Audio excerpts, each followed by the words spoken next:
Mm, mm, mm. Alors, Raymond nous dit une remarque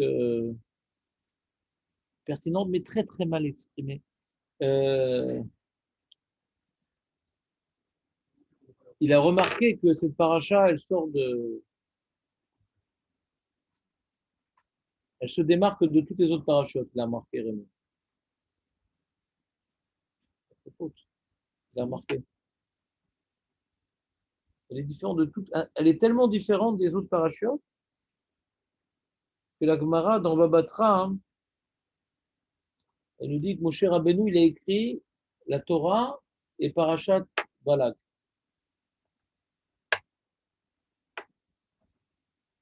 Non, on n'a pas dit à part. C'est Parashat Balak. Ce Parashat Balak, c'est à part. Pas qu'il a écrit à part. Non, c'est un truc à part. Hein? Qui? La Gemara. Et qu'est-ce qui est de particulier dans Parashat Balak? Eh ben, c'est que, comme il l'a si bien dit Raymond, si la Torah ne nous l'avait pas raconté, on n'aurait jamais été au courant, quoi. C'est un truc qui s'est passé dans notre dos. Non? Bah, on n'était pas au courant, quoi. C'est-à-dire, il y a toutes sortes de projets maléfiques qui ont été fomentés, hein, à notre rencontre. Et nous, on n'a vu ni le début ni la fin, quoi. On a vu quelque chose, on a entendu quelque chose. Rien, quoi. C'est la Torah qui nous raconte un truc qui s'est passé dans notre dos. C'est tout. Donc, comme tu l'as si bien dit, Raymond, c'est pas Moshe Rabbeinu qui raconte les événements que le peuple a vécu. Toute la Torah, c'est des événements. Alors, il y a la création du monde, etc. Alors, c'est une là, les riches demandent pourquoi on parle de la création du monde, pourquoi on parle de tout ce qui s'est passé avant Abraham Avinu. La Torah, c'est un livre pour l'homme Israël. Qu'est-ce qu'on a besoin de savoir tout ça? Etc. Différentes réponses. Mais dans ces réponses-là, on va trouver un lien avec notre histoire. Mais là, c'est un truc, bon, bah, il a essayé, il n'a pas réussi, et on n'a rien vu. Pourquoi c'est tellement important de parler de ça? Et en vérité, c'est super important par achat de balade. Surtout qu'il y ait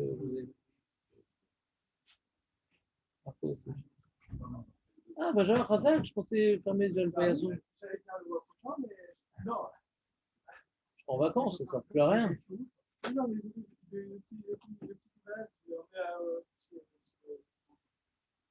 Non, mais c'est bon, Benjamin, c'est bon.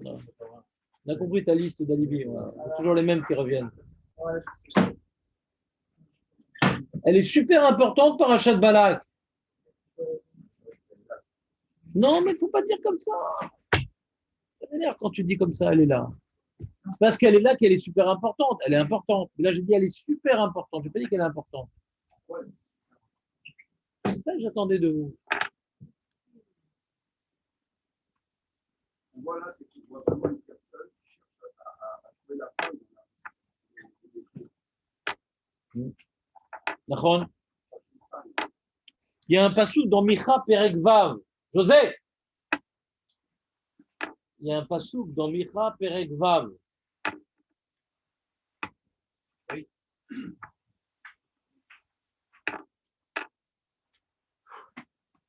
Vous l'avez pas vu ce passage?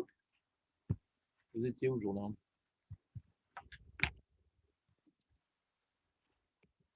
Ah là là.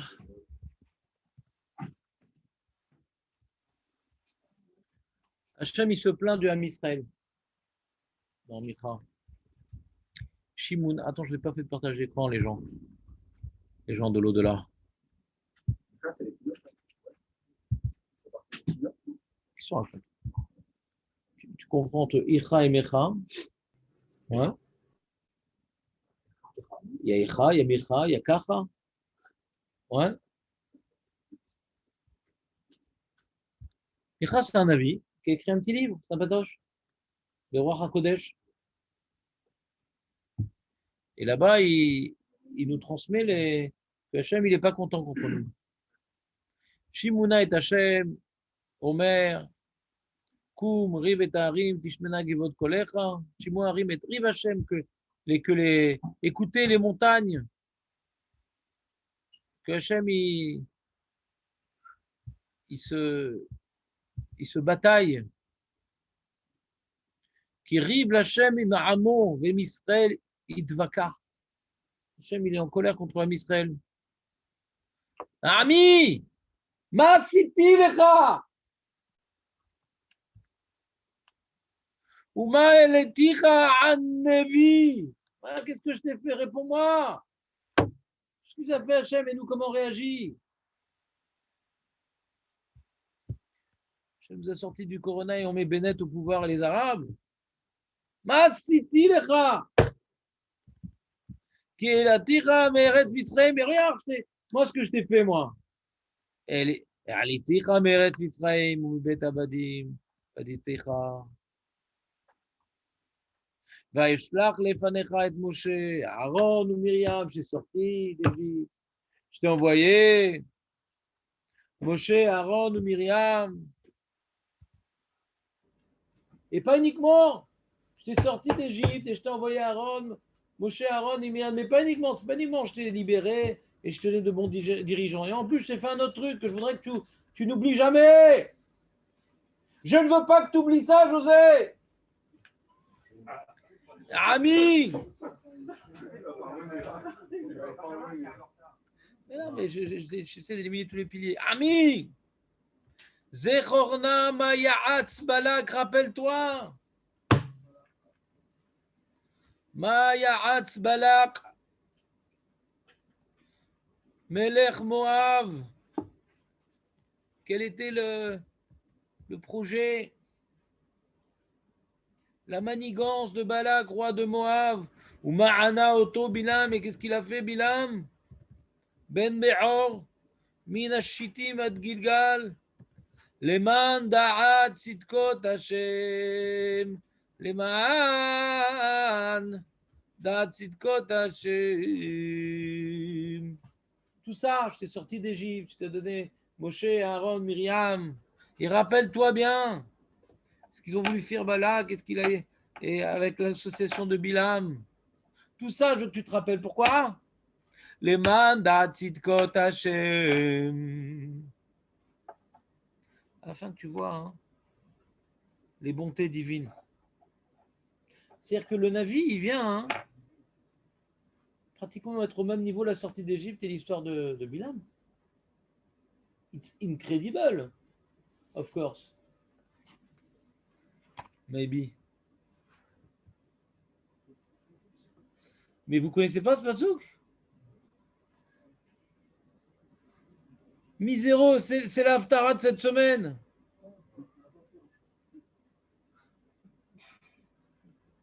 Ça vous disait rien comme ça, les mots? Quoi, c'est l'Haftara, c'est le grand moment de récupéra du sommeil? On renifle le kidouche qui se met en place dans la synagogue? Ils discutent les gens pendant l'Haftara? On est déjà dans After. Ouais. Qu'est-ce qu'il y a, Léon? Donc tu verras ça dans l'Haftara de la semaine. Et Hachem, donc il est en colère contre la Misra. Regardez tout ce que j'ai fait pour vous. Et dans la liste, il y a donc sortie d'Égypte, des bons dirigeants, et l'histoire de Balak et Bilam. Et rappelle-toi bien de cette histoire-là, les man da'at sitkot Hachem. Afin que tu saches les bontés divines. Et il met le dagesh, il met l'accent sur Bilam, parce qu'il dit Zachorna. S'il te plaît, rappelle-toi, ami, mon peuple. Il dit ça que sur Bilam.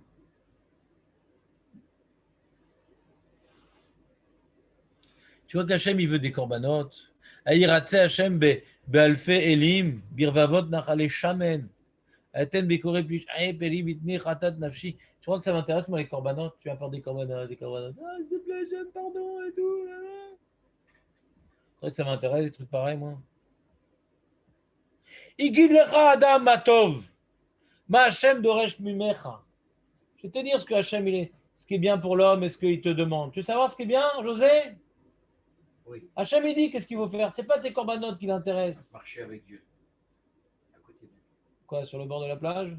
À ton coucher de soleil?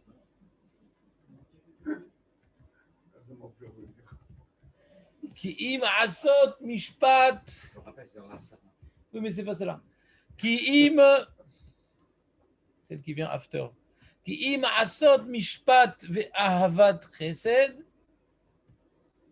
C'est ça qu'Hachem il attend de toi. Asot mishpat ve ahavat chesed.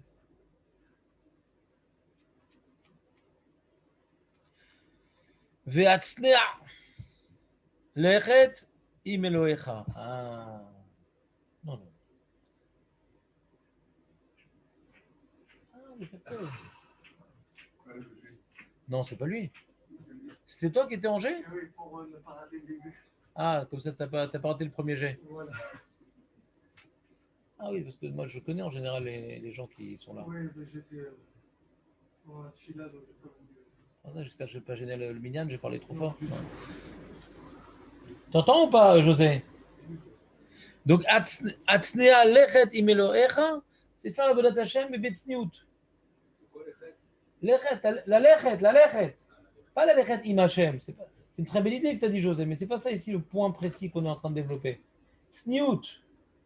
Pas se la jouer. Le mec, dans la rue et tout, je n'ai pas dit que c'est mal, mais je donne l'exemple. Ouais. Le mec qui veut se faire voir avec des grosses péotes, des tefilines énormes comme ça, les yeux révulsés toute la journée. Ouais. Il se la joue le machiar. Vous m'avez attendu, je suis là. Bonne chose, votre patience. Je suis venu en fin de compte. Non. Comme on dit, paye pas une mine. Pas une mine. Là, il parle, faites pas des corbanotes. Le mec qui vient avec plein de corbanotes et tout, fait du bruit. Hachem, pardon, j'arrête. Dans tes quatre murs, t'es où là? Dans ta petite vie, dans ton quotidien, quand personne te regarde, t'es avec Hachem? Ou tu n'es religieux que quand il y a la caméra qui est allumée, quand la communauté te regarde? Asot mishpat v'avat chesed.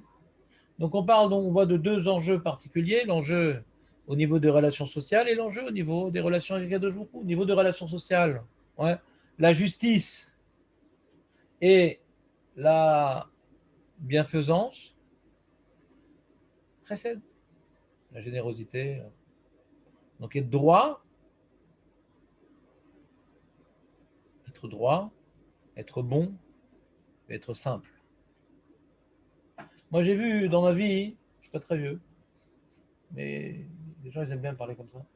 J'ai vu dans ma vie, j'ai eu beaucoup d'amis un peu de sadikim comme ça. À chaque fois j'ai vu leurs parents, c'était pas toujours très religieux et tout. Mais ils avaient comme point en commun, tous les gens qui ont été zochés d'avoir des enfants particuliers, des gens de snouim, des gens qui se mettaient pas en avant, ils faisaient ce qu'ils devaient faire sans faire de bruit. Alors, ils ont grandi à une époque où la religion, c'était pas trop à la mode et c'était même difficile de la trouver, etc. Donc, ils n'ont pas forcément tout fait comme il fallait. En tout cas, ce qu'on leur a appris, ils ont fait sans faire de bruit. Ça s'appelle être intime avec Dieu. Être intime. C'est très important. Être intime avec Dieu. Ne pas faire la religion par rapport à ce qu'on va dire, ce qu'on va entendre, ce qu'on va noter, ce qui va rester aux yeux des gens. Sentir une présence divine. Et c'est face à ce ressentiment qu'on fait ce qu'on doit faire, on fait nos devoirs, sans se faire remarquer. Alors revenons à notre sujet. Donc on voit dans cette prophétie de Micha un truc extraordinaire, que Micha demande enfin, il dit rien de Micha, il rapporte les propos d'Hachem. Micha rapporte les propos d'Hachem qui est en colère contre l'homme Israël. Ma siti lecha. Ouais, comme ça il dit. J'ai bien aimé l'intonation. Il dit. Ouais. Ami, ma asiti lecha. Non, mais asiti lecha. Mais asiti lecha. Regarde tout ce que j'ai fait pour toi.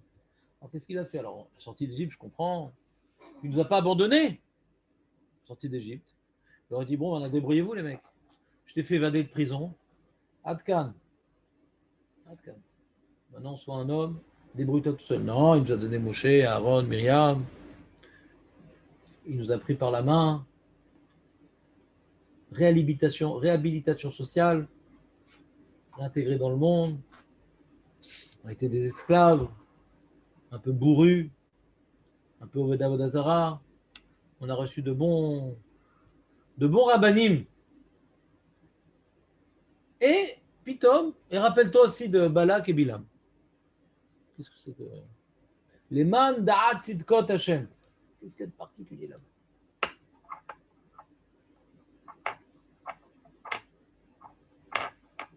Alors la question que tout le monde devrait avoir, si vous avez préparé la paracha, vous devez avoir cette question-là normalement. Moi, à chaque fois que je relis cette paracha, j'ai plein de questions. Et dans la liste des questions que j'ai, hein, mais c'est quoi la force de Bilam en fin de compte? C'est un sorcier, c'est un prophète, c'est un manipulateur, c'est un tricheur, il est quoi exactement? Il avait vraiment une force? Ou non, c'était que du pipeau et Bala qui s'est fait avoir? Quelle est la force de Bilam? Quelle est la force de Bilam?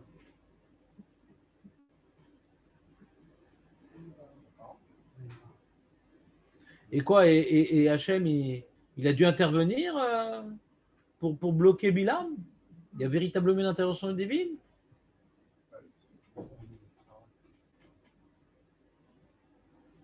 Alors, Bémet, il y a Even Ezra. Hein. Il y a Even Ezra qui dit un truc spécial. Une fois, j'avais parlé de ça, je vous avais expliqué, une fois, il y a quelques années, je ne me rappelle plus quand. Les Rishonim, un peu, ils t'expliquent qu'est-ce que c'était exactement la force de Bilam d'après les Rishonim. Vous connaissez le moment où Hachem se met en colère? Alors, on comprend rien ce que ça veut dire. Il faut nous expliquer. Hein. Je ne sais pas ce que ça signifie. Si je veux. Regarde, Jonathan.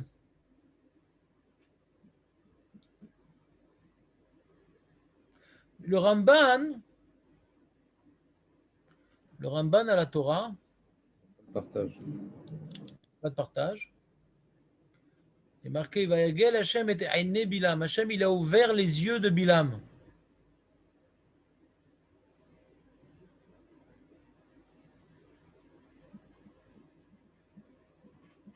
On parle de quoi? C'est que maintenant, quand il était sur la route et qu'il a finalement décidé de partir avec les envoyés de Balak, enfin décidé, il a poussé Hachem à accepter, entre guillemets. Hachem, il a dit non, c'est non. Hein. Il dit, mais quand même, tu es sûr, je peux y aller quand même? Et il est parti, et en fin de compte, il a été stoppé quand même. Ça aussi, c'est une question. Hein. Il y a plein de questions cette paracha. De Pshat. Dans toutes les parachutes, il y a des questions. Mais là, de Mama, je ne comprends pas le sens littéral. Si Hachem a finalement accepté, alors pourquoi maintenant il envoie un ange pour le bloquer? Im. On se plaît. Si tu veux parler, Jonathan, il faut venir sur place. D'accord?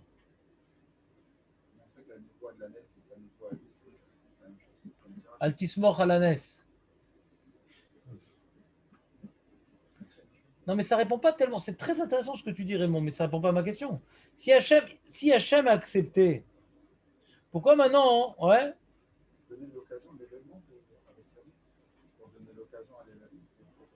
Ah, Stam, c'était Stam une menace. Il n'a pas failli y passer. Alors, si Hachem il a accepté, alors qu'est-ce qu'il a fait comme faute? Hein, Adan? Si Hachem il a accepté, qu'est-ce qu'il a fait comme faute? Il a accepté. Maintenant, tu pousses Hachem à accepter, c'est une chose. Ouais. Tu as poussé Hachem à accepter. Mais il a accepté ou pas? Il dit, vas-y, mais tu ne diras que ce que je te dirai de dire. Alors c'est quoi alors? Moi, je veux bien penser comme toi, Dan, ouais, en général. de dire que bon, sa faute, c'est d'avoir insisté. Attends, on parle d'un goyot quand même. On peut comprendre qu'au niveau de Moshe Rabbeinu, vu sa dimension spirituelle et tout, tu dois ressentir la volonté divine et de ne pas essayer de pousser Hachem. Mais là, bon, à d'écart, pour un mec tamé comme ça, on a vu ce qu'il faisait avec son ânesse, on a vu. C'est tellement grave, quoi, de pousser Hachem à accepter. Ça mérite la mort. Il y en a qui veulent dire comme toi, mais j'ai vu cette repoussade que j'ai compris. Ouais. Puis bon, remettons les choses dans leur contexte, quoi. C'est-à-dire, pas si grave, quoi. Même, et nous, des fois, on fait pas ça, nous. Des fois, on prie, on insiste, on insiste, on insiste. On faudrait se demander, est-ce que toutes nos prières sont justifiées? Peut-être que bah, Hachem, il n'a pas accepté, il n'a pas accepté. Pourquoi tu continues encore à prier, à prier, à prier, à prier? Derrière chez Adam רוצה ללכת בה, מוליכים אותו. כן. Non, d'accord, mais c'est pas une réponse que tu dis, d'accord? C'est peut-être un début de. Un élément de début de. D'accord, mais pourquoi il était puni? Sauf Hachem, il a pas dit n'y va pas, il a dit vas-y. Elle est où son erreur? Alors le Ramban, il pose la question, le Ramban, notre maître, Nachmanide, il pose la question, il dit le problème, c'est que quand il est revenu le matin voir les envoyés, il a dit je viens avec vous. Il a dit je viens avec vous. C'est quoi le problème? Eux, ils sont venus, qu'est-ce qu'ils ont dit à Bilam? Viens pour maudire l'âme Israël. Ouais. Il a pas dit viens avec nous pour prendre la température. Il a dit viens avec nous pour maudire. Et le matin, alors il faut que je demande à Hachem, tout ça, etc. Et le matin, il dit d'accord, je viens avec vous. Donc quand il a dit je viens avec vous, ça laisserait entendre qu'il est envisageable de maudire l'âme Israël. Il n'a pas répété ce que Hachem lui a dit de dire. Il dit voilà. On va dire, attends, je n'ai pas un fromage, ça serait plus simple. On va faire dans les mots. Alors, il y a écrit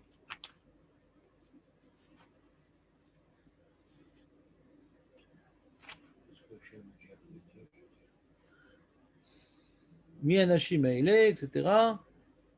Non, l'autelech imahem, la première fois, il a dit ne va pas avec eux, ne maudis pas le peuple parce qu'il est béni. Ouais, après, Bilam, il s'est levé et il a dit allez, retournez chez vous. Hachem ne m'a pas laissé aller avec vous. Et ils ont dit ça à Bilam, à Balak, et il a renvoyé encore d'autres sarim, plus nombreux et plus honorables. Il dit quoi, Amar Balak ben Sipor, Alna Timna Melar, ne t'empêche pas à venir à moi, je te ferai beaucoup de kavod.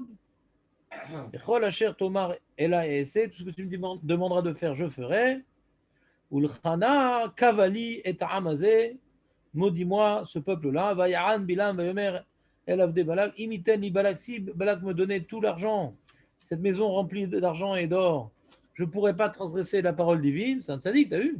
La saute ketana de là, même une petite chose ou une grande chose, pas transgresser ce que Hachem m'a dit de faire. Bon, ata shuvuna bazé qui a gam atem alayla ve'adam ayasif Hachem daber imi. Donc, je vais voir ce que Hachem va me rajouter de dire. Et Hachem lui a parlé. Im likro lecha baou anashim kum lech atem ve'ach et hadavar asher adaber elecha oto ta'aseh. D'accord? Comme Bilam baboker ve'chavosh et atono ve'elech im tsare Moab. Il a pris son ânesse, il est parti en route. Il n'a pas dit, il est parti sans rien dire. Donc, en partant sans rien dire, ça semble que ce qu'ils ont demandé de faire, de venir maudire, donc c'est bon, Hachem, il est d'accord. Donc, il a laissé entendre que le Ham Israël, que Hachem pourrait avoir une avamina, Hachem pourrait envisager qu'il serait donc possible de maudire le Ham Israël. Il a laissé entendre une chose pareille. Comme ça, il explique le Ramban. C'est bon ou pas? Vous avez compris la réponse du Ramban? Je n'ai pas dit que c'est la seule, mais elle a pour particularité que c'est le Ramban qui l'a dit. Et quand on connaît le Ramban, alors même si on n'a pas compris ce qu'il dit, il faut méditer à ses propos. Et moi, je comprends ce qu'il dit. Je comprends. Je comprends qu'il y a le problème que vous avez évoqué, qu'il insiste, Hachem, etc., comme un enfant capricieux. Ouais. Ça, c'est un problème de midot. D'accord, il est cupide, il veut de l'argent, il veut le kavod, etc. Il n'arrive pas à se retenir. Bon, c'est un problème entre lui et ses midot. Mais après, il y a un problème de chilou Hachem. Et quand il vient, il semblerait, enfin justement, après, quand il arrive devant Balak, il lui dit, attention, moi je ne dirais qu'il s'est corrigé. Ce qu'il n'a pas dit à son départ, il le dit à son arrivée. Attention, je ne dirais que ce que Hachem me dira de dire. Mais quand il accompagne les envoyés, ouais, il était tellement lui-même, Chazal nous rapporte, Rashi l'écrit à plusieurs reprises, que Bémet, il était, c'est pas un employé au service de Balak, c'est véritablement quelqu'un qui détestait le Ham Israël. Qu'est-ce qu'il lui a fait le Ham Israël? Pourquoi détester le Ham Israël? Qu'est-ce qui fait détester un homme le Ham Israël? Comment un homme peut arriver à détester le Ham Israël? Il y a des gens dans le monde, ils ne connaissent pas les Juifs, ils détestent les Juifs. Les Japonais, ouais. Ils détestent les Juifs. Ah, tu sais pas que les Japonais? Pourquoi? Mais c'est ma question.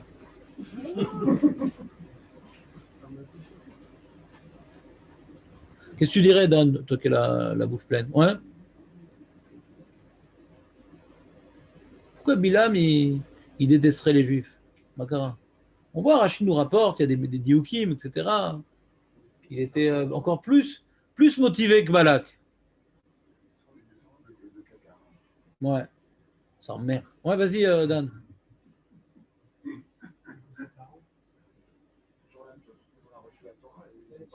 Ah. Ah ouais? Tu crois vraiment que les goïms, ils sont pas contents qu'ils n'ont pas reçu la Torah?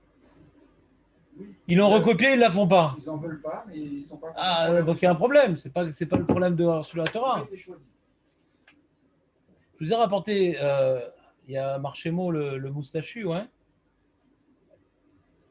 Une fois, il a dit quelque chose qui est fondamental et qu'il ne faut jamais oublier. Voilà. Il a dit, je tuais l'âme Israël parce que je tuais la mauvaise conscience. C'est le même problème avec Amalek. Un juif, en général, il est idéaliste. Il ne fera pas tout et n'importe quoi pour l'argent, il ne fera pas tout et n'importe quoi pour les plaisirs. Il a des lignes rouges qu'il ne dépassera jamais. Chacun avec son niveau de religion. Ouais. Mais il a un besoin à un certain niveau de cohérence, ouais, et de faire preuve d'idéalisme.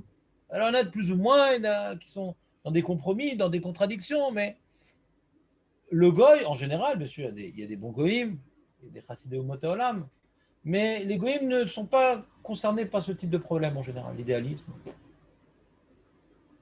Ce n'est pas tellement leur problème. Ils ont d'autres problèmes dans la vie. Et quand on voit Pirkei Avot, dans le Perek Ramishi qu'on n'a pas fini, quand on voit Pirkei Avot dans le Perek Ramishi qu'on n'a pas fini, on voit que l'antithèse de Avram Avinu, c'est Bilam.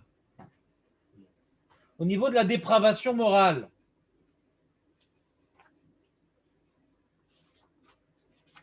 Je vais vous lire la Mishnah, puisque on est vendredi. Il y a marqué Kol Mishe Beyado Shlosha Dvarim Alalu. Tout celui qui possède ces trois qualités, Mital Midav Shel Avram Avinu. C'est un Talmid d'Avram Avinu. Voyons voir si on est les Talmidim d'Avram Avinu. José Shlosha Dvarim Acherim, Mital Midav Shel Bilam Arasha. Mais s'il a les trois défauts diamétralement opposés, eh bien, il sera officiellement nommé Talmid de Bilam Arasha. Voyons voir quel est notre maître. Ya'in tova veruach nemucha venefesh shefela mitamidav shel Avram Avinu. Ain ra'a ruach gevoa venefesh rechava mitamidav shel Bilam Arasha. Ma ben talmidav shel Avram Avinu mitamidav shel Bilam Arasha. תלמידם של אברהם אבינו אוכלים בעולם הזה ונוחלים בעולם הבא. כל ישראל יש להם חלק לעולם הבא. כל ישראל. Mais celui qui est talmidav de Avram Avinu, Gam, Ochlim Ba'olam Hazeh. Comme vous le savez, contrairement à Yitzhak Avinu et Yaakov Avinu, Avram Avinu, il est même mort Beseva Tova, une bonne vieillesse. Il était le roi Mashiach pour tout le monde, il était riche, il était puissant, il était respecté. Ou Kibel Gam Olam Hazeh ve Gam Olam Haba. Maskimim? Maskimim. Tellement que Hachem, il a fait que Esav, il a pris le mauvais chemin après le deuil d'Avraham Avinu. Avraham Avinu n'a même pas vu la dérive spirituelle de son petit-fils. Hachem n'a pas voulu le faire souffrir même sur ça. Donc, Ukibel et Shneem, Avraham Avinu. Non, non, c'était partiel, Ishmael, c'était pas une catastrophe. Il a fait tchouva, Ishmael, tout ça. C'est pas une catastrophe. Parce que quand on parle de Esav qui ne suit pas le bon chemin, Aya Boel, Aroussa, Beyom Kippour, Rotsear, ça nous présente vraiment, c'est le yinche, quoi. Mais alors que Ishmael ou Chazar Betchouva, c'était pas le père du peuple élu, Ishmael. Mais c'était pas une catastrophe pour un goy. C'était une descendance d'Avraham Avinu qui avait des défauts, mais qui avait des grandes qualités. Qui avait des grandes qualités. Alors que Esav, les qualités, il n'y en a pas.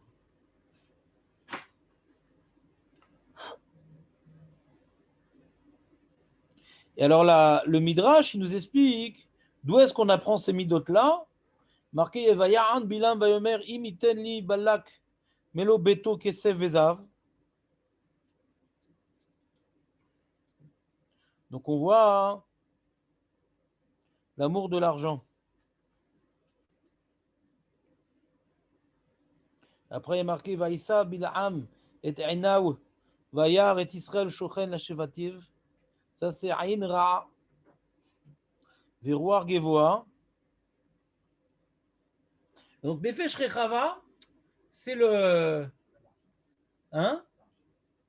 C'est que le mec, il en veut toujours plus. Plus de plaisir, plus d'argent, plus de kavod. Donc Nefesh Nemucha, c'est un mistapek bemoat.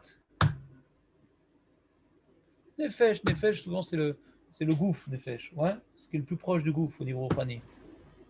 Est-ce que maintenant tu donnes une place centrale à ton corps et donc il n'est jamais rassasié? Ou non, tu vois ton corps comme un véhicule et de tu as mis de l'essence, tu as vérifié l'huile, tu as vérifié l'eau, ça va, ça roule. Parce que je m'en fous maintenant. Donc avant Avinu, c'est Istapkut Bemouat et Bilam, il en veut toujours plus. Insatiable. Et il a regardé le Ham Israël pour chercher les défauts, c'est Aïn Ra'a. Il y a des gens, tu vois, ils ont une analyse très très fine. Très très fine. Ils voient quelqu'un, tout de suite, il irait voir son défaut. C'est bien, c'est très très mal. Parce que c'est vrai qu'il faut se méfier des gens, etc., etc. Mais il faut aussi avoir les qualités des gens. Pareil sur nous-mêmes. Des fois, on arrive à voir nos défauts, on n'arrive pas à voir nos qualités. C'est aussi une forme de Aïn Ra. Aïn Ra sur soi-même. Être sensible aux défauts, c'est qu'on est nous-mêmes noyés dans le défaut quelque part. Comme on dit, Kola Posel et Bemomo Posel. Bilam était tellement pourri qu'il repérait la pourriture des autres rapidement. Quelqu'un qui est un voleur, c'est le premier à voir le voleur. Quelqu'un qui est un orgueilleux, il ne supporte pas les orgueilleux, il voit tout de suite les fausses manières, etc. Et il y a après, dernière chose, Roar Gevoa, qui ma'an Hashem la titi la loch imachem.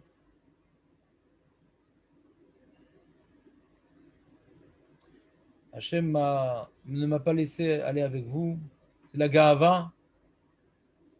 Vous êtes qui, vous? Il faudrait des gens plus importants pour que je vienne avec vous. La Gaava. Donc on a le côté matérialiste, insatiable au niveau des plaisirs corporels. Il y a le côté des mauvaises midot, qui est la Gaava.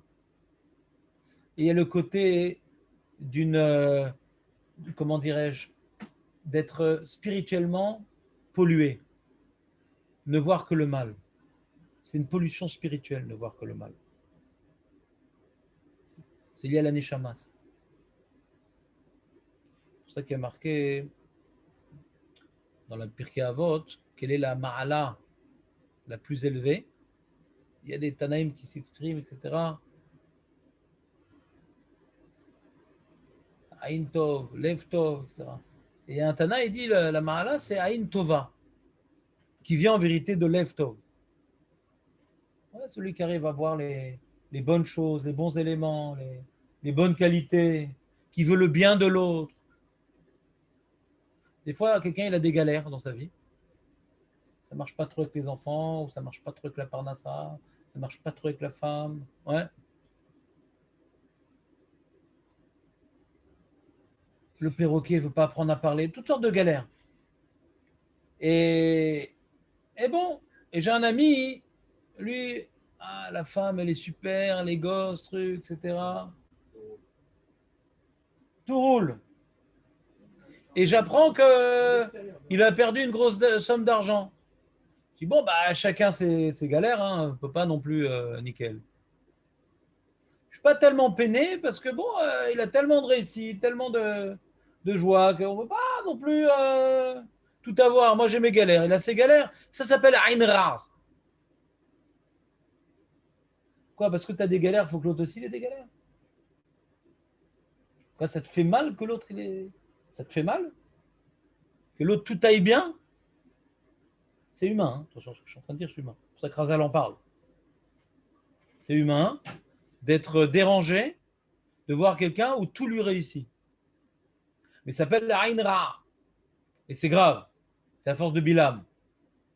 Parce que la force de Bilam, et c'est un peu le sujet du cours, ouais, sur lequel on a commencé, c'est qu'après qu'on a vu cette Mishnah dans Pirkei Avot, on a du mal à dire que c'est un tzaddik, donc c'est un rachat. Ouais. Donc comment maintenant, puisqu'il est rachat, il avait un tel couard spirituel? Il est rachat gamour.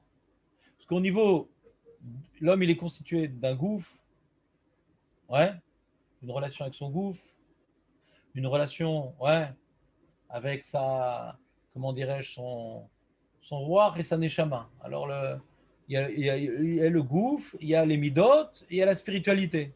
Et au niveau du gouffre, c'était central dans sa vie. Les midot, moudot, mouchratot, ouais, coléreux, orgueilleux. Et il y a au niveau de la neshama, hein, ouais, il ne cherche que le mal, il ne voit que le mal. Il a véritablement une neshama ra'a. C'est pour ça que je dis c'est très grave quand maintenant on a du mal à se réjouir de la joie des autres. Ça prouve qu'il y a un problème dans la neshama. Dans la neshama. Notre neshama, on est tous attachés, le Ham Israël, les uns aux autres. Comme maintenant, Baruch Hashem, j'ai une belle main, ça me fait plaisir. Il faut que je vois un défaut dans cette main-là parce que j'ai écrasé Shalom un ongle incarné. Le pied, il est jaloux envers la main. Baruch Hashem. Parce que j'ai des pieds noirs que je dois montrer pas de blanche.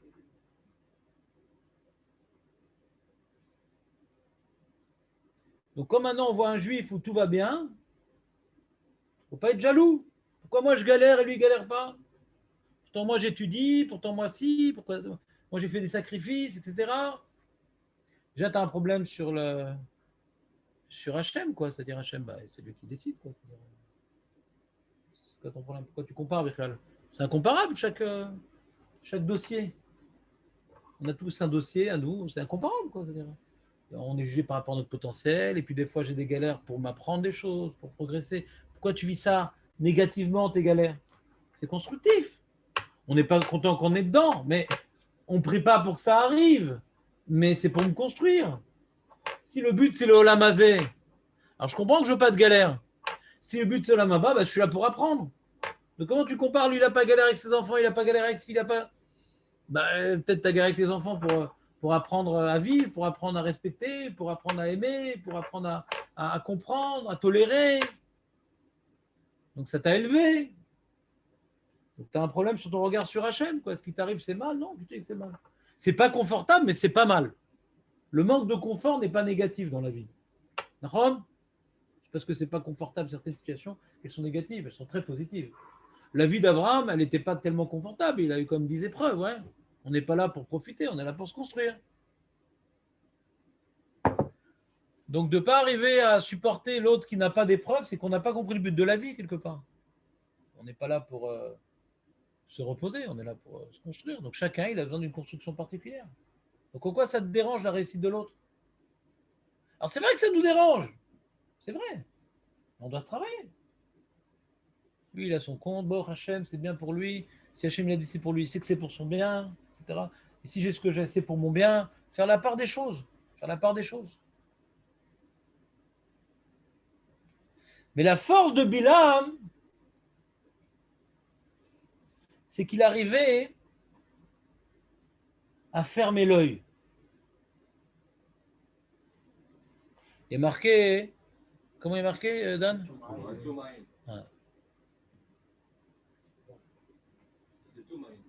C'est Toum. Toum Marine.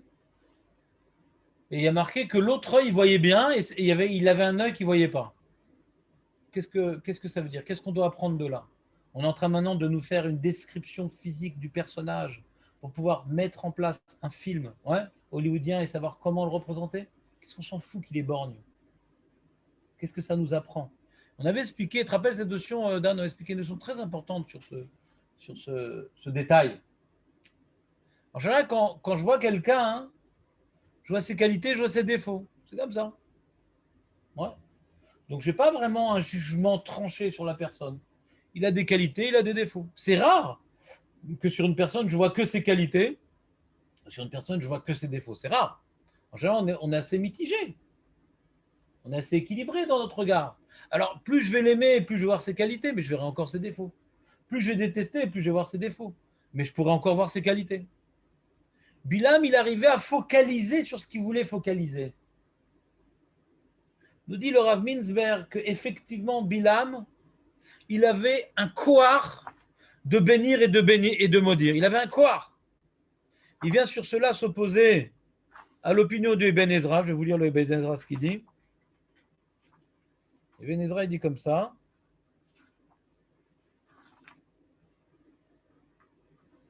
Oui, je vous lis Ibn Ezra? D'accord, je vous le lis. N'insistez pas. Il y a marqué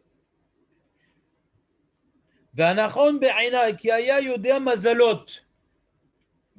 Ibn Ezra il dit que Bilam il connaissait les astres. C'est pour ça qu'il arrivait à faire abattre le désastre. Ou be'ed re'auto be'mazel shel shum adam. Il dit lui, c'est un Capricorne. C'est pas bon pour lui. Capri, c'est fini. Alors comme il savait que ça allait finir, ouais. Alors il dit lui, il a eu le barbatruc, ouais. Toutes sortes de messages, etc. Soporifiques. Et il dit lui, tu vas mourir. Mais il avait calculé son coup. Donc c'est un manipulateur, quoi. D'après ça, c'est un manipulateur. C'est-à-dire, il avait une force de savoir lire dans les étoiles. Donc il savait ce qui allait se passer. Bon. Et quand il savait, alors il disait. Qu'est-ce qu'il disait? Pas ce qui va lui arriver. Il faisait croire qu'il avait maudit. Ou il faisait croire qu'il avait béni. Tu comprends pas?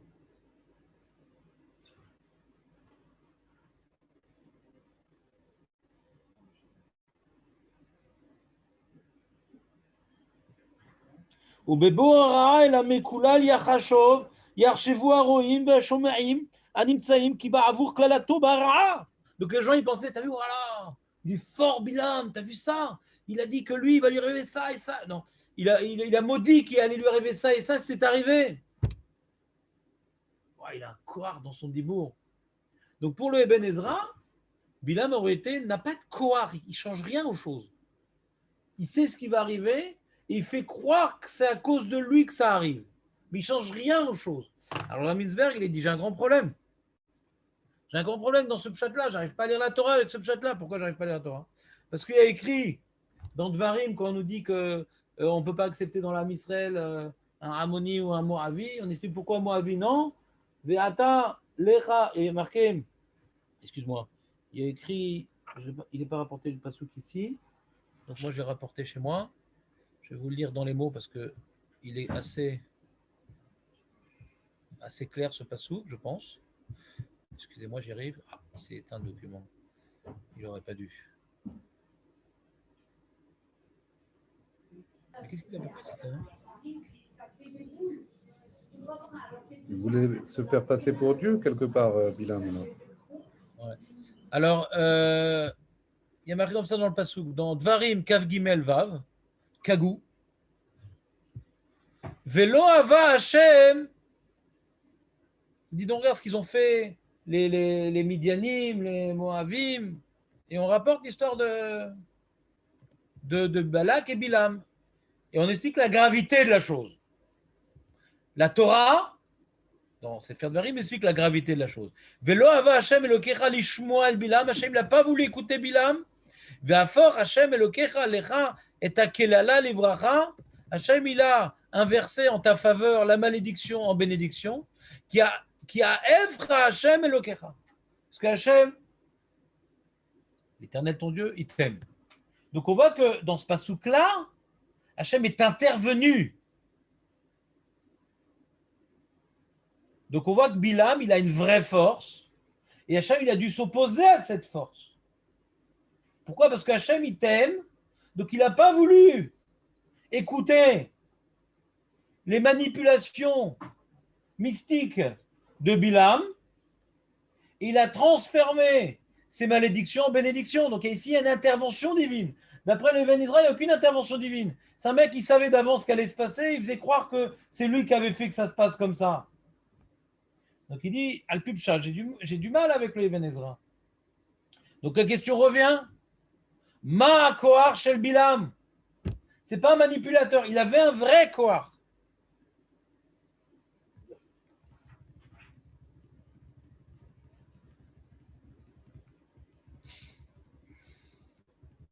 Alors il explique une notion, on a déjà parlé dans ce Beth Midrash de cette notion-là, hein.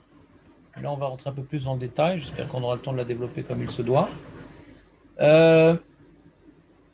Prenons l'exemple du Ainara. Hein. Oh là là, quelle belle voiture. Quelle pourrie. Moi, avec ma Vespa.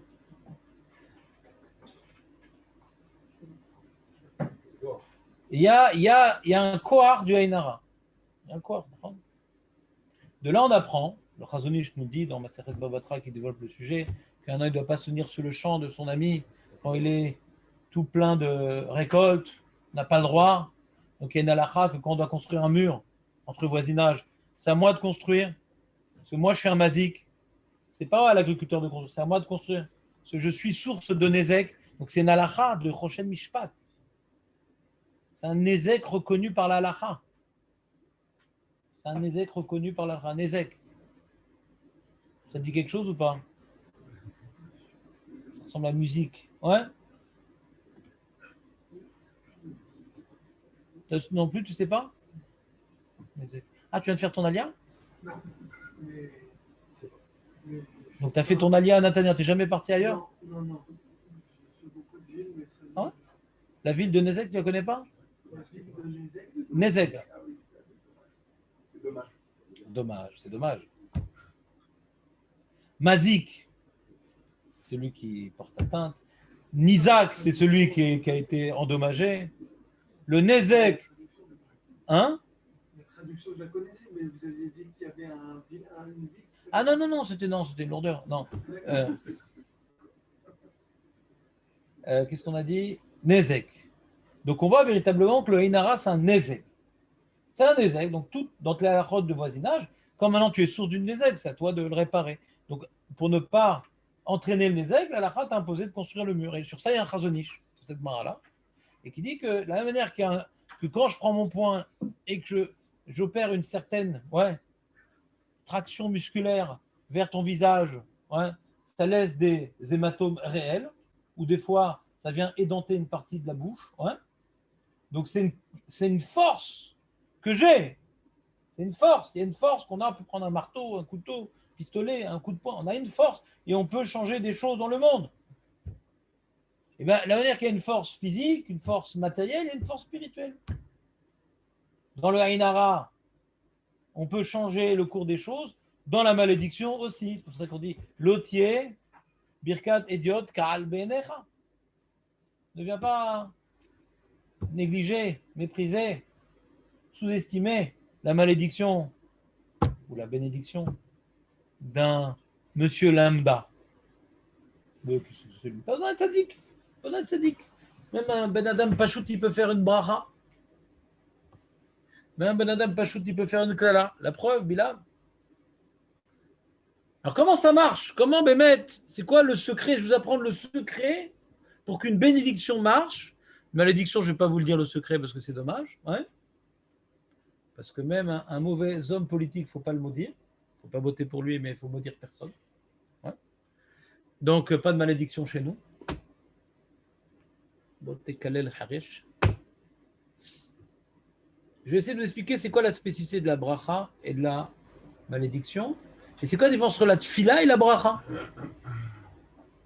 On voit aussi le kohar. Il y a un kohar spirituel dans la tfila. C'est quoi la différence entre faire une bracha et les tpalel? Alors, c'est pas moi qui vous explique tout ça, c'est toujours les propos du Rav Mintzberg, de Ben Melech. Il explique que la tfila, ça s'appelle une bakashat rachamim. La tfila, c'est bakashat rachamim.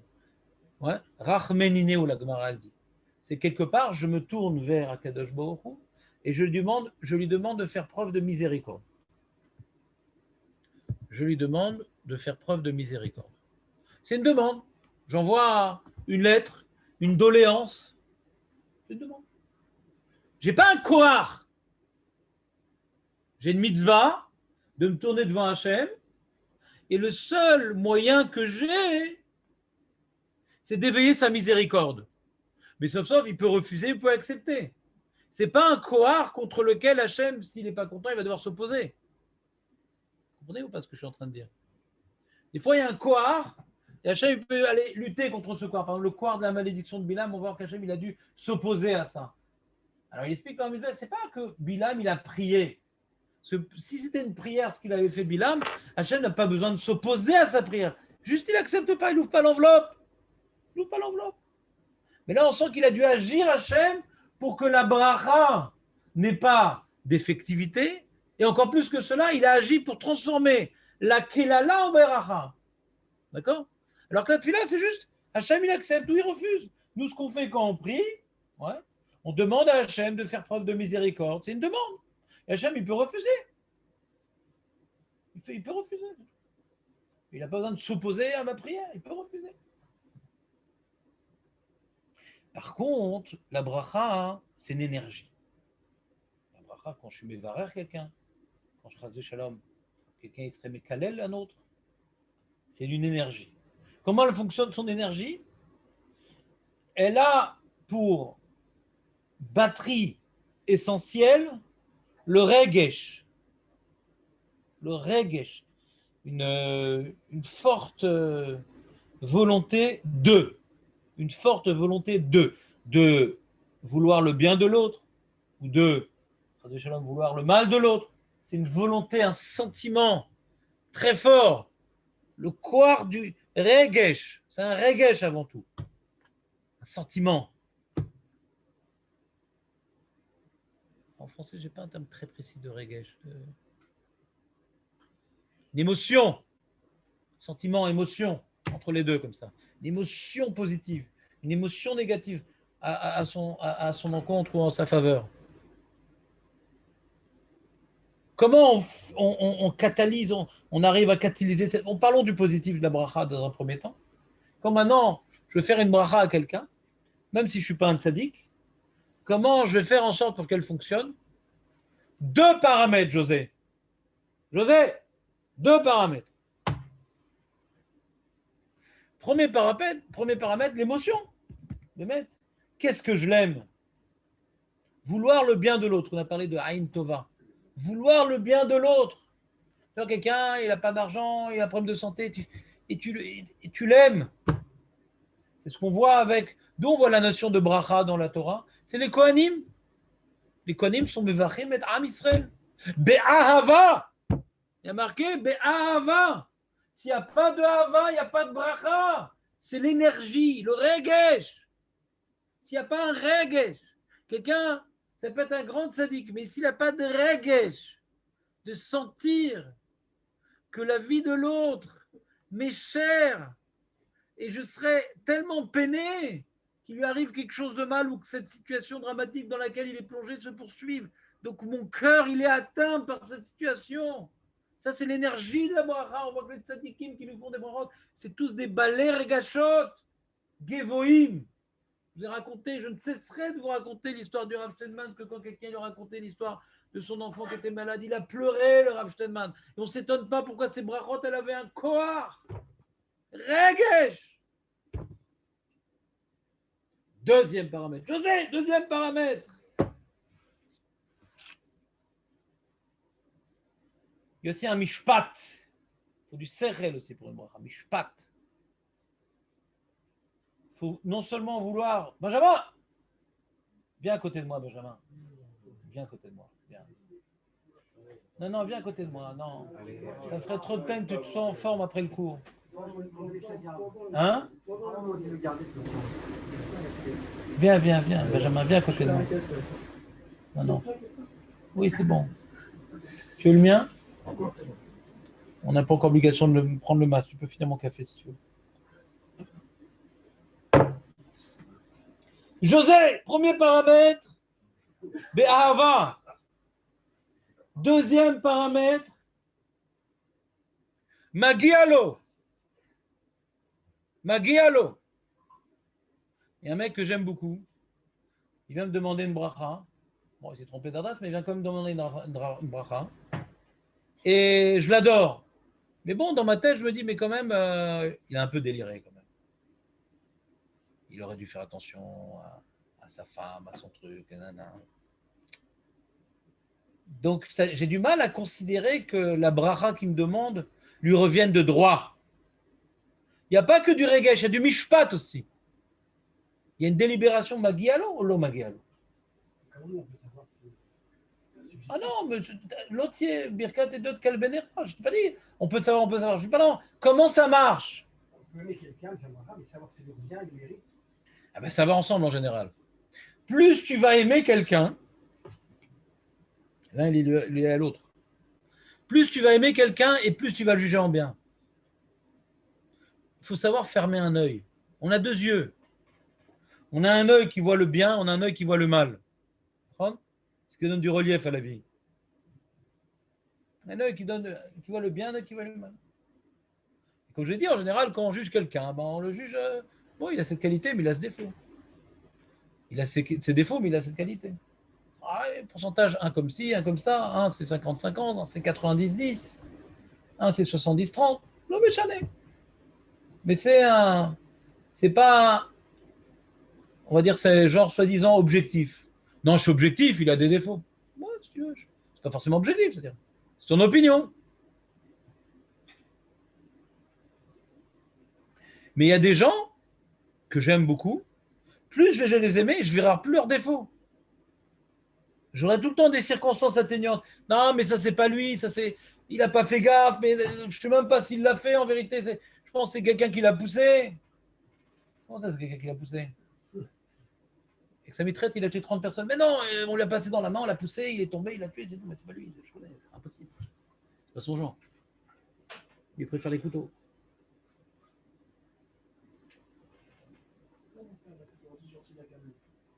Gentil n'a qu'un œil. Quoi, c'est l'expression tunisienne? Gentil n'a qu'un œil. Ah non, alors c'est une autre expression alors. Ah, Hazak. Voilà. Et celui qui a qu'un œil, vous savez pourquoi il est tabagiste? Parce qu'il prend Cyclope. Ouais. Je pensais pas faire un tabac, mais bon. On a tenté quand même. On reprend. Donc, le Bilam, il savait fermer l'œil. Quand il voulait bénir, il savait fermer l'œil. Il savait catalyser, faire abstraction de la richesse de la personnalité humaine. Il Il y a une richesse dans la personne, il y a du bien, il y a du pas bien. Il savait catalyser. Mais en général, on ne le prenait pas pour bénir. Ce n'était pas son truc. Comme il est Aïn Ra'a, sa spécialisation BTS plus 2, ouais, c'était plutôt maudire, lui. Bénir, dit bon, j'ai pas fait le stage, je suis plutôt dans ce truc-là, si vous voulez. C'est pas que je ne sais pas faire, mais j'ai pas tellement d'expérience. Lui, il savait voir le mal. Comme il était mauvais, il savait voir le mal. Tellement il savait voir le mal qu'il arrivait à ne voir que le mal. Donc, puisqu'il détestait les gens, puisqu'il se détestait lui-même, et du coup, ça l'aidait à ne voir que le mal dans les gens, donc il a véritablement un kohar de klala. Un kohar de klala atsum. Les gens haineux et pourris, il faut se méfier d'eux. Ils ont un kohar de klala atsuma. Des fois, tu entends des phrases comme ça. Non, mais ce qui est arrivé, c'est sûrement pas ce que j'ai dit. C'est mon enfant, je l'aime. C'est vrai que j'ai dit des choses. Il y a du vrai dans ça. On ne peut pas avoir du NRA contre son enfant si on l'aime, son le truc. C'est vrai, il y a du vrai dans ça. Il faut voir si on l'aime vraiment.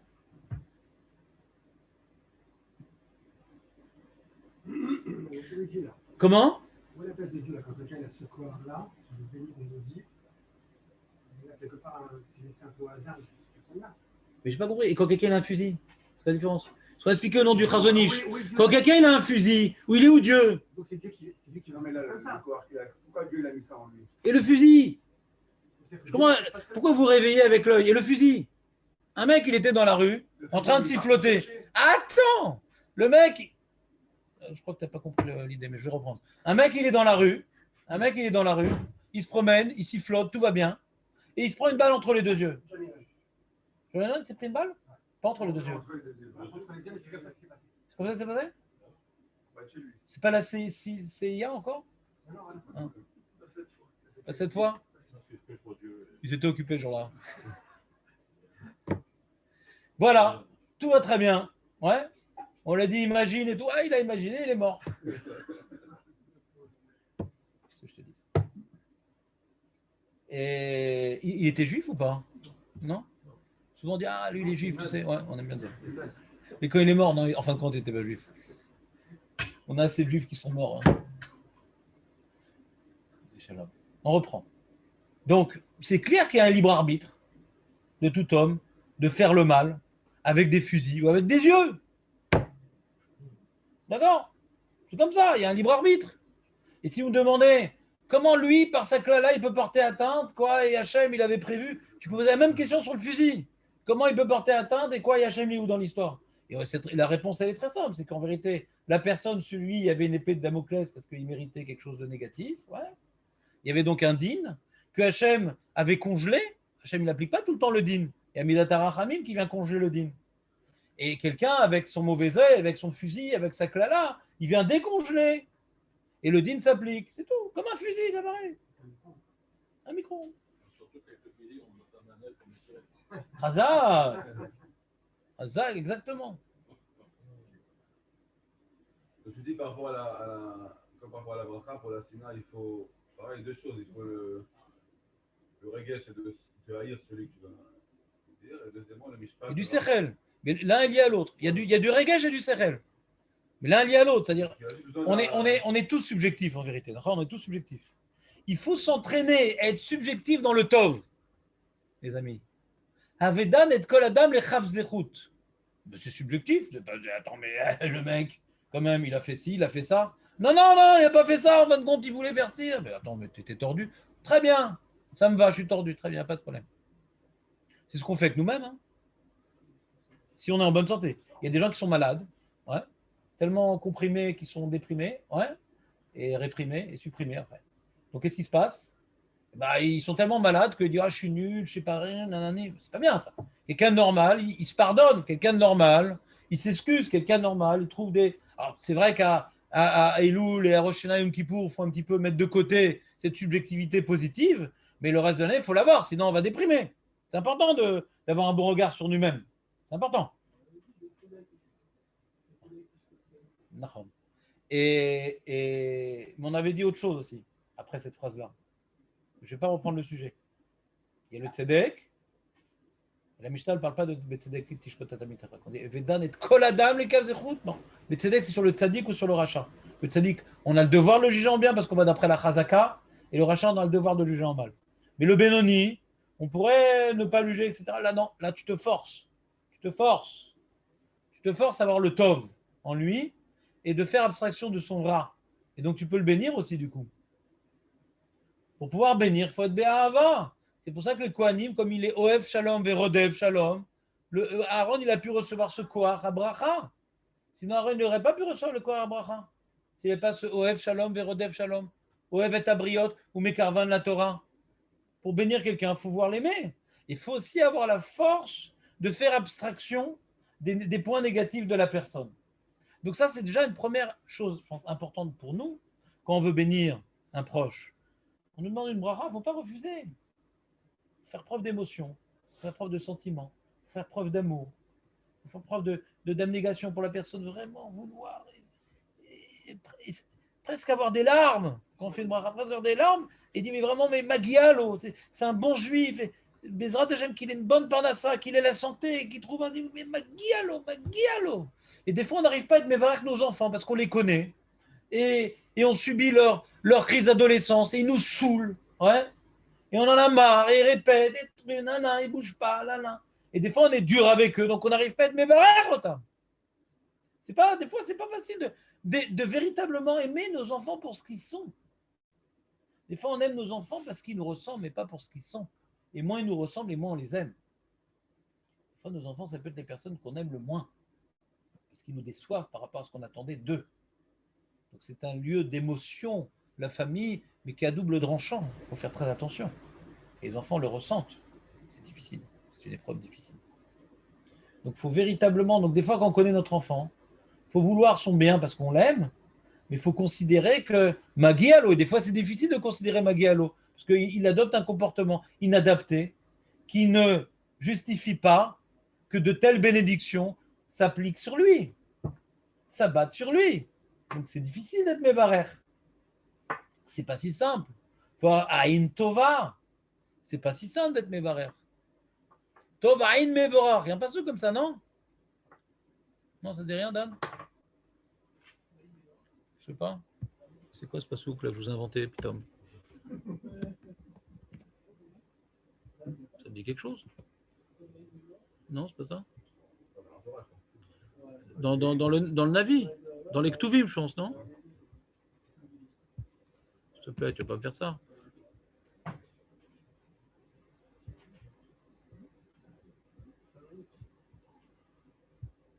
C'est pas dans Michelet, ça? Voilà. Ou Yevorar, c'est dans Michelet. C'est une station de métro. Tovaïn ou Yevorar, Kinatan Milachmo Ladal. Celui qui a un bon œil, c'est lui qui sera béni. Bon, c'est peut-être une autre notion. Ouais, c'est générosité, mais je crois qu'on l'utilise, ce pasouk-là. Peut-être sous forme de vort, Néloder. L'Oméchané. En tout cas, ça sonnait bien. Quand tu connais quelqu'un, comment tu parles du réveil chez Magialo? Moi, je dirais l'inverse. Quand on ne connaît pas quelqu'un, comment on peut avoir du regesh? Moi, j'aurais dit l'inverse. Quand on ne connaît pas quelqu'un. Quand on connaît, bien sûr qu'on va avoir du regesh. Ah, t'as dit qu'on ne connaît pas quelqu'un? Ah ben oui, faut avoir vraiment Avat Israël. Il est là, le Avat Israël. C'est pas facile. Comment? Et c'est pour ça qu'on va chercher les brachot chez les Gdolim, parce qu'ils ont Avat Israël. Non, c'est pas tellement ça. Un mec, il vient me voir et je ne connais pas, il dit, qu'est-ce que tu me veux, toi? Tu veux de l'argent? Hein? J'ai déjà donné. Hein? C'est un voleur ou je sais pas quoi. Comment tu fais ça? C'est le Magialo. Tu peux avoir Avat Israël. Est-ce que c'est le Magialo ou pas? Parce que le mec, c'est un mec qui va bien. Ah ouais, non, c'est... Ouais, d'accord, ouais. Mais quand tu es un gadol, il considère que l'homme Israël Magialo à col. C'est même s'il faute, c'est pas grave. Il est dans une mauvaise passe, mais au fond de lui, il veut. Tu as un regard positif sur l'homme Israël. Donc, Magia lahem. Mais quand tu le connais, alors c'est toute l'histoire de Yitzhak avec Esav. Je l'ai déjà fait ce cours sur Yitzhak et Esav. Yitzhak, il connaissait Esav. Yitzhak, il connaissait Esav. Ça savait très bien que c'était un pourriture de sa mère. Enfin, pourriture, pas de sa mère. Ouais. Et il savait très bien qui c'était Esav. Alors, comment il veut lui donner? Alors, il voulait donner une position d'aide matérielle avec Yaakov qui devait étudier, genre de Issachar et Zevulun. D'accord? Il n'était pas bête, Yitzhak. Parce que juste avant qu'il fasse la bracha, le Passouk nous dit que ils étaient écœurés, Yitzhak et Rivka, des mauvaises femmes qu'il avait pris Esav. Ils étaient écœurés de lui. Donc, juste avant qu'on nous parle de la bénédiction, on voit qu'ils sont écœurés de Esav. Donc, on voit qu'ils n'étaient pas dupes. Mais ils pensaient par contre qu'ils seraient capables, Esav, de nourrir la Torah. De nourrir la Torah. De subvenir aux besoins de ceux qui occupent la fonction spirituelle, qui est une sorte de complémentarité comme dans Issachar et Zevulun, Cohen, Lévi, mais les autres Shvatim. Ils pensaient comme ça, Yitzhak. Rivka, elle savait que non, parce qu'elle avait une prophétie. Mais Yitzhak, il pensait comme ça. Elle dit, comme maintenant, la qualité d'Esav, c'est véritablement de subvenir aux besoins matériels. Et ça, il jouait le jeu, parce qu'il dit, papa, est-ce qu'on doit prélever sur le sel, sur la paille, sur le truc? Il jouait le jeu. C'est quoi prélever? C'est donné pour les Kohanim. Il jouait le jeu, Esav. Eh bien, il a dit, donc, Yitzhak, pour pouvoir avoir l'émotion nécessaire à donner cette bénédiction et de sentir qu'elle lui revient de droit, il a demandé à Esav de lui apporter à manger, qu'il vienne subvenir à ses besoins. Il a voulu voir Esav sous son bon angle. C'est pas simple qu'il avait faim. Il y a Ibn Ezra extraordinaire là-bas, tu te rappelles ou pas? Et Ibn Ezra, il s'est fait massacrer, le pauvre, par le Ramban. Massacré. Ibn Ezra dit oui, Yitzhak, il a fait faillite, c'est pour ça qu'il demandait à manger à Esav et tout. Ah, il n'était pas content ce jour, le Ramban. Oh, qu'est-ce qu'il lui a pas mis? C'est pour ça qu'il a demandé à manger, parce qu'il avait faim et il dit ah, t'as pas un truc à bouffer là? Et Ibn Ezra, étonnant. C'est un génie, le Ibn Ezra, donc il faut comprendre ce qu'il voulait dire. Ouais, mais c'est vrai que c'est difficile d'attribuer un tel comportement à Yitzhak Avinu et d'en faire une paracha tellement centrale, c'est un petit problème technique comme ça. Clochardisation. Donc reprenons notre sujet. On a expliqué la bracha, on a expliqué la klala, tout va bien. On a dit que José, 2 paramètres.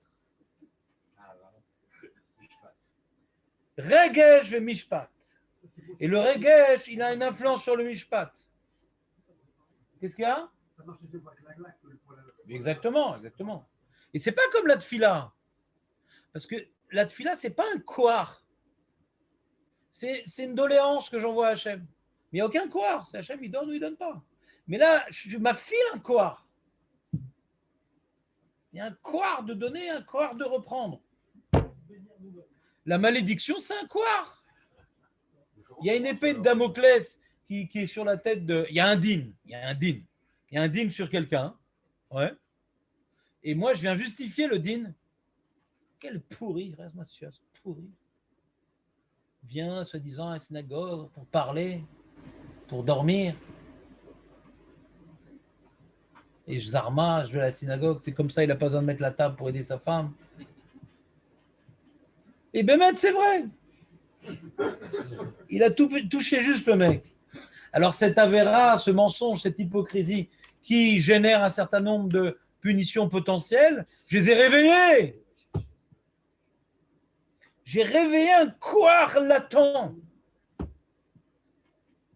C'est la Aïnra. J'ai vu juste.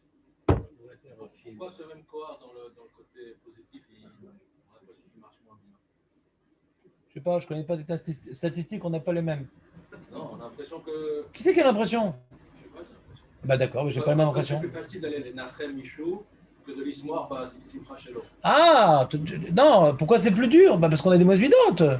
L'homme, par définition, ce qui définit l'homme et ce qui fait de lui un individu, c'est son égocentrisme. À l'origine, on est une seule Meshama, on est un gros morceau tous ensemble. Comment on arrive à croire qu'on est une réalité individuelle? C'est notre égocentrisme, on a l'impression d'être au centre du monde. Donc, comme je suis au centre du monde, quand je vois maintenant un mec qui réussit plus que moi, comment c'est possible qu'il y ait une planète en orbite plus grande que le Soleil? Moi, je suis le Soleil. Tout tourne autour de moi. C'est quoi cette grosse planète? Je ne peux pas accepter qu'il y ait une grosse planète qui tourne autour de moi. C'est moi qui suis au centre. C'est moi la grosse planète. Et des petites planètes. Ça ne me gêne pas les petites planètes qui tournent autour de moi. Mais une grosse planète, ça a complètement déstabilisé le système solaire. Il faut absolument la rétrécir. José. Donc on a beaucoup de mal à aimer les autres, on a beaucoup de mal à souhaiter le bien des autres, c'est un travail. Mais on veut être les Talmidim d'Avraham Avinu, Nachon. Lui, il arrivait à chercher le bien de Sdom. Non, il y a sûrement des tzadikim là-bas, c'est pas possible. Il y a sûrement des tzadikim. Mais c'est connu, Sdom, c'est des pourris. Non, mais c'est pas possible qu'il y ait une ville où il n'y a que des Rechaïm. C'est tout, il avait son Aïn Tov, c'est quoi son secret? On a dit c'est la spiritualité, le Aïn Tov, Nachon. C'est Hachem. Puisque Hachem, il est Tov, et Hachem, il a créé le monde. C'est pas possible qu'il n'y ait que du Ra dans le monde, puisque Hachem, il est Tov. C'est pas possible. C'est pas possible. Alors, si en plus, ça c'est par rapport à Sdom, alors pour un juif, c'est celui qui a été choisi par Hachem. C'est pas possible que dans cette personne-là, il n'y ait pas du Tov. C'est pas possible. Celui qui voit que du Ra dans un juif, c'est qu'il oublie que Dieu est Tov.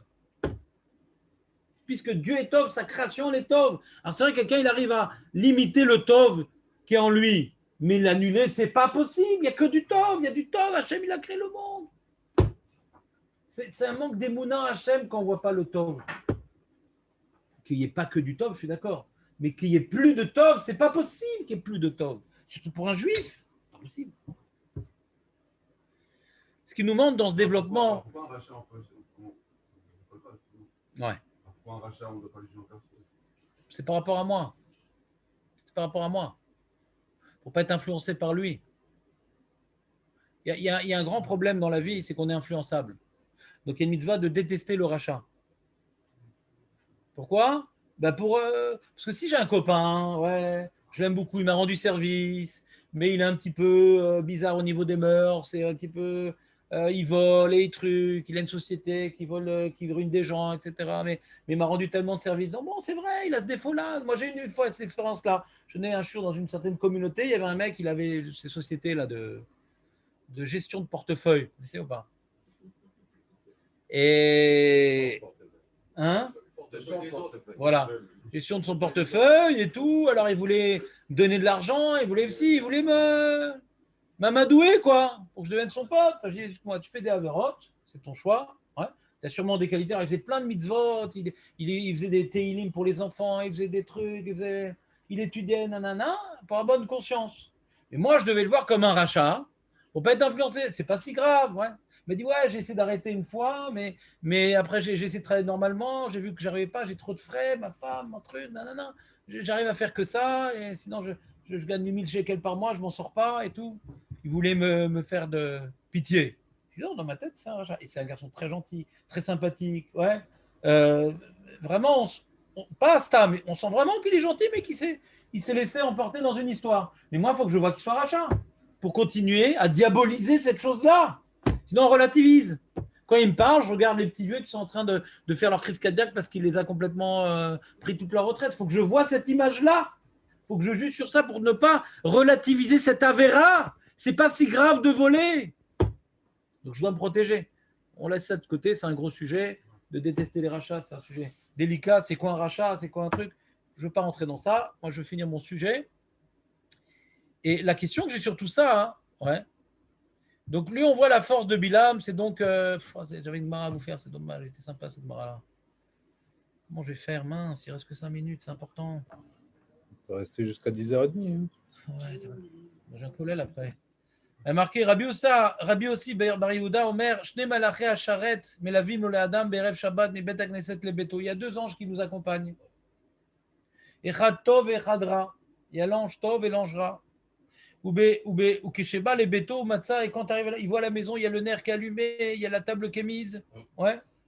Il y a la dame route. Au Mitato Mutza, tout est bien rangé, tout est nickel. Il y a le Gvod Shabbat, Malar Tov Omer. Ratson, Chetier, les Shabbat Achet Kar, il bénit. Et le Malara, on est Amen Balkocho.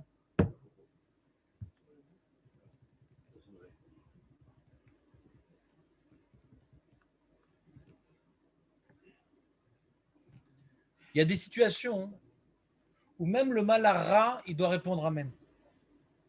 Si le Malartov, il a fait son travail de focaliser sur la bonté intrinsèque de la personne. Regarde, Ouvda, il a bien été Mechabet, Shabbat, etc. Même le Malara, il ne peut rien faire. Parce qu'on a dit le Malara, celui qui est Mekalel, lui, il se base sur un regard objectif, sur des données réelles. Le Malartov, lui, vient maintenant mettre en avant les qualités, de telle sorte que maintenant, le Malara, il ne peut plus rien dire. Au contraire, il s'associe à la bracha. Alors, c'est ça qui vient maintenant expliquer le Rav Winsberg. Le Bilam, qu'est-ce qui s'est passé? Qu'est-ce qui s'est passé avec Bilam? Bilam, lui, il voulait donc maudire. Pour maudire le Ham Israël, qu'est-ce qu'il faut faire? Il faut le détester, t'inquiète pas, il était formé comme il faut. Il détestait le Ham Israël, comme on a dit. Ham Israël, il incarne la Gdusha, lui, c'est la Touma. Ham Israël incarne comment dirais-je, les Midot, lui, c'est Midot Raot. C'est l'opposé d'Avraham Avinu, donc il ne peut pas supporter que des gens puissent arriver ce que lui, il n'arrive pas à faire. Il ne peut pas supporter. C'est l'inverse. Lui, c'est l'échec. Eux, c'est le Ham, et lui, c'est Bli Ham. Ouais. Et donc, lui, il savait fermer l'œil. Il savait fermer l'œil. Et il cherchait à être minadine avec le Ham Israël. Il cherchait à être minadine avec le Ham Israël, voir le négatif dans le Ham Israël. Et malheureusement, je vous le dis, mais il ne faut pas le répéter, il y en a. Arrête, on a vu la parachat Roukat. Les amis, elle est terrible la parachat Roukat quand même. On a la parachat Shlach Lecha, on a Korach, on a des choses à se reprocher quand même. Et c'est ça qu'il cherchait, Bilam. Il cherchait à focaliser sur les défauts du Ham Israël. Ouais. Ils ont peur de faire la Vodat Hashem. Ils préfèrent être en Égypte. Ouais. Ils ne veulent pas rentrer en Eretz Israël parce que c'est une responsabilité spirituelle. Ils ne veulent pas assumer leur responsabilité spirituelle. Ouais. Ils veulent faire Avodah Zara pour être Matir Lahem Arayot. Il y a toutes sortes de choses qu'on peut leur reprocher. D'accord? Il y a un din, il y a une épée de Damoclès qui plane au-dessus du Ham Israël, puisqu'on a dit que toutes les punitions qu'on a jusqu'à la fin des temps, c'est lié à la faute du Vaudor, c'est lié à la faute des Méraglim, donc ça n'a pas été complètement pardonné. Donc on a cette épée de Damoclès sur notre tête. Donc comment Hachem il a pu neutraliser? Il aurait pu réussir ses malédictions, Bilam. Parce que véritablement, il y a un Minatadine qui reposait sur notre terre là. Comment on peut neutraliser? Il aurait dû réussir à être Mekalel Otanu. Hachem lui a dit ne le fais pas. Aaron. Et pourquoi il a été quand même, il pensait le faire? Parce qu'il dit, il s'est positionné à un certain endroit, regarder l'Ham Israël, sous un certain angle, il devait regarder l'Ham Israël, repérer dans l'Ham Israël des choses négatives, et à partir de ça, focaliser sur cette chose négative pour que ça batte le din face à cette négativité exprimée, réelle et visuelle. Qu'est-ce qu'il a fait Hachem pour neutraliser tout le rat que Bilam voulait laisser exploser contre l'Ham Israël? Il y a écrit dans la Gemara. Melamed, la Gemara Brachot d'Avzaïn, Melamed shayodea lechaven ota shea shakadosh baruch hu koes ba. Il y a des moments où Hachem, il y a des moments de din et des moments de rachamim. Vous savez, pendant la nuit, c'est un moment de din, c'est pour ça qu'on ne fait pas les slichot, il faut attendre Chatzot, etc. Il y a des moments de din, le Yom Sheni, Yom Chamishi, c'est des moments de din. Ouais. La période entre Pessah et Shavuot, c'est des moments de din. Ouais. La période de Elul, c'est des périodes de rachamim. Il y a dans la journée des moments de din. Il y a dans l'année des moments de din. C'est comme ça. C'est un balancement. C'est-à-dire que nous, maintenant, ouais, Hachem, il laisse des moments où il faut se protéger du din, des moments où on doit profiter de la rachamim. Hachem, c'est pas tout le temps pareil. Il dirige avec le monde de manière différente pour qu'on sache exploiter, ouais, quelque part, les bons moments. Se tenir à carreau quand Hachem, il juge le monde et bénéficier de sa miséricorde quand il y a un vent de miséricorde qui plane sur le monde. C'est comme ça. Et qu'est-ce qu'il a fait pendant toute cette période-là où Bilam il était en train de nous regarder, nous scruter, nous analyser? Lui, il connaissait le moment où Hachem il était Koès et il exploitait ce moment-là pour exploiter. C'est quoi un Kaas d'Hachem? C'est un din. On mérite une certaine punition, Chazé Shalom. Et lui, il savait neutraliser le peu de miséricorde qui contenait encore le Kaas Hachem. Il a enlevé le cache pour faire tomber la pluie de colère sur le Ham Israël. Veinu damar leonavi l'Israël Ami, rapporte le passouk de Micha. Zer Orna. Regarde ce que Hachem il a fait pour nous. Qu'est-ce qu'il a fait pour nous? Qu'est-ce qu'il a fait pour nous, Hachem, Bémet, pendant cette période-là?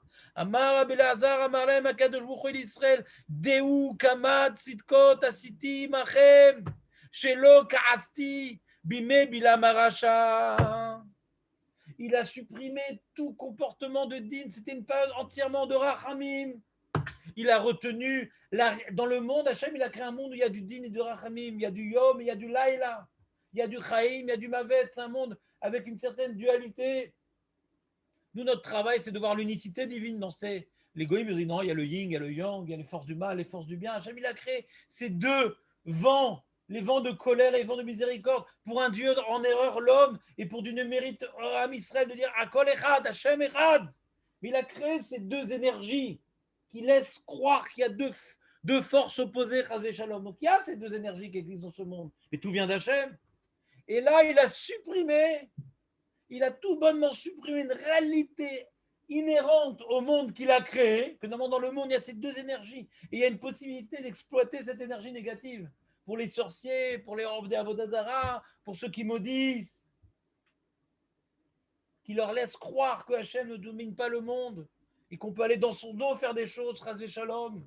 Hachem, qu'est-ce qu'il a fait pour protéger l'âme Israël? Il a tout simplement neutralisé la Midat Hadin.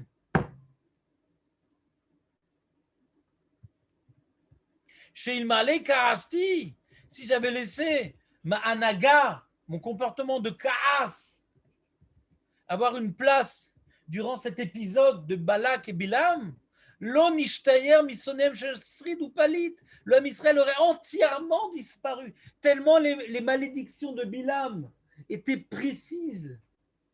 José, Bilam a une telle force, cet œil de voir le mal à Dassof. On entend des fois des gens qui décrivent les défauts du Ham Israël, les défauts de la génération, avec une telle véhémence, avec une telle précision. Il y a des gens qui ont une force de dire du mal sur les Haredim, sur les Chilonim, sur les Bénonim.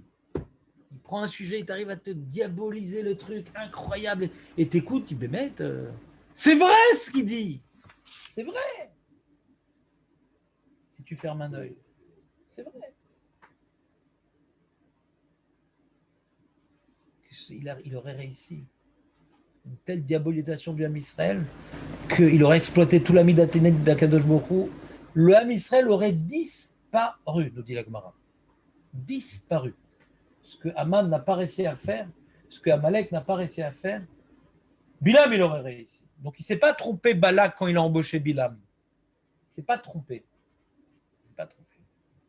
Mais il était très en colère, Balak, parce que jamais on a vu dans l'histoire de la création du monde et de la comportement divin dans le monde qu'il y a une période où il n'y a aucune midat hadin, ça n'existe pas. Ça fait partie des conditions de base de la réalité du monde. Il y a tout le temps du din et du rachamim.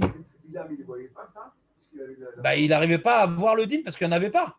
Et il a essayé, il a regardé sous cet angle-là, il a essayé de chercher la midat hadin. Mais ça dépend d'Hachem. On ne peut pas tuer quelqu'un si elle n'est pas condamnée par Dieu. On ne peut pas porter atteinte à quelqu'un. Maintenant, il y a le din. On ne peut qu'appliquer le din d'Hachem. On ne peut pas condamner quelqu'un qui n'est pas condamnable. Si quelqu'un, maintenant, il n'a pas fait d'Avera, on peut le fusiller, il ne va pas mourir. Et ça arrive.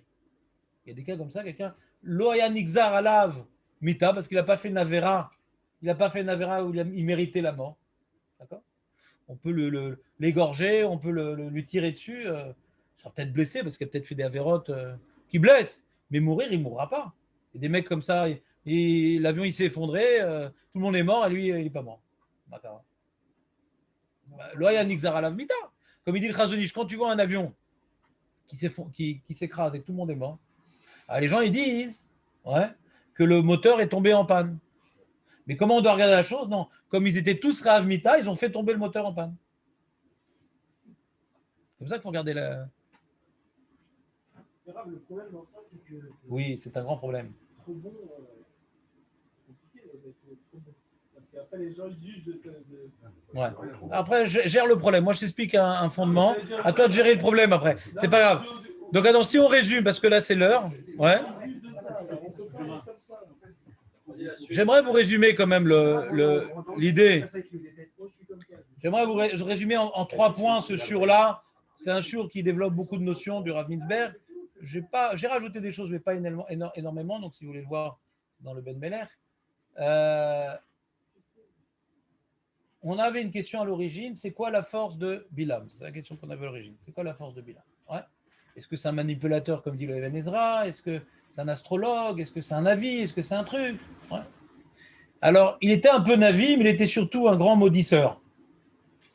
C'est quoi sa force de maudire? Ouais, c'est qu'il savait fermer l'œil, ne voir que le mal.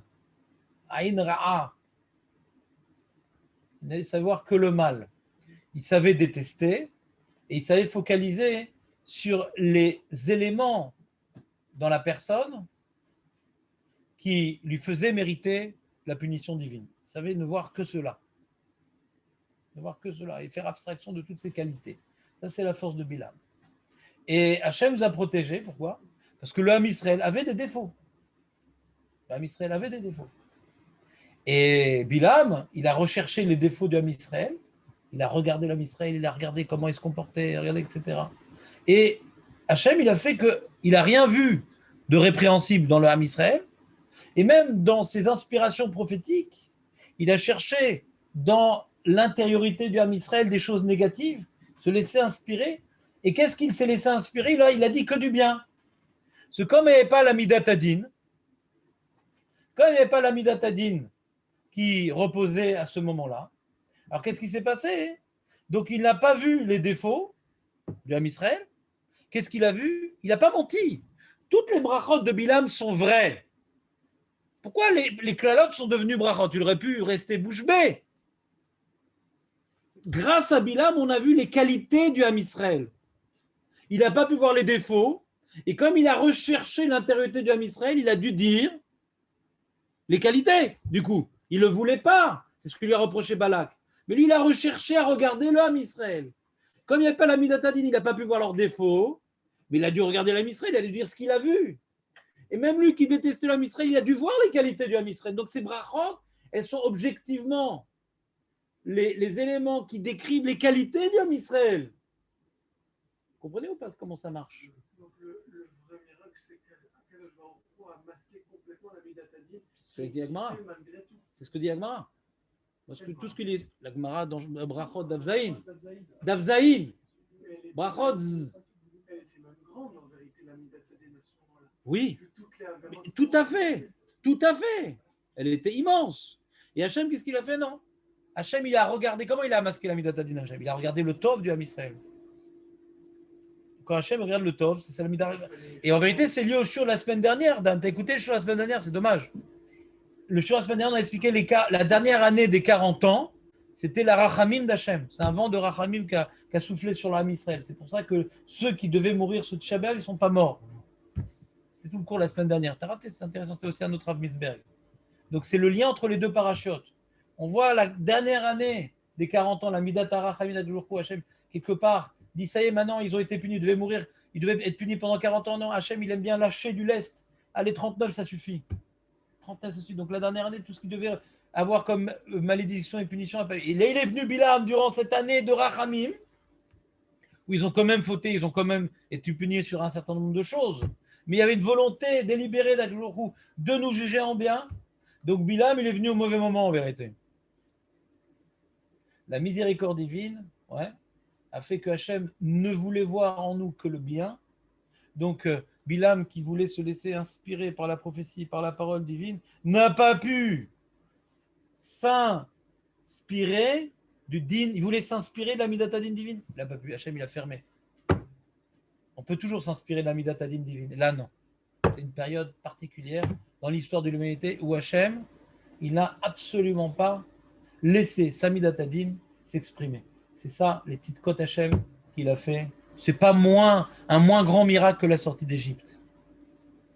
Et c'est pour ça que le prophète Micha, il s'énerve contre Amisal. Regardez tout ce qu'il a fait pour Hachem, il vous aime. Hachem, il vous regarde d'un regard même miséricordieux alors que vous ne le méritez pas. Et vous êtes la Vodazara et vous vous détournez. Est-ce qu'il existe un tel Dieu, même dans les religions inventées? Les Hachem nous aime. Hachem voit le bien en nous. Il faut qu'on apprenne à regarder le bien en nous-mêmes. Qu'on apprenne à regarder le bien dans le Ham Israël, voir toujours le positif. Ouais. Sur nos enfants, même s'ils passent des mauvaises périodes, dans le problème de Shalom Bayit, sur nos belles-mères. Ouais. Les Hachem, que Dieu nous aide à porter un regard positif, d'avoir des bonnes midotes, de ne pas être trop matérialiste pour être des fidèles descendants d'Abraham Avinu et des opposés directs de Bilam Arachar. Zach Baour, magnifique. Rav. Il y a cours dimanche? Pourquoi il n'y aurait pas cours? Le jeûne. C'est parce qu'on a fait le veau d'or, ouais, qu'on va dormir comme un veau.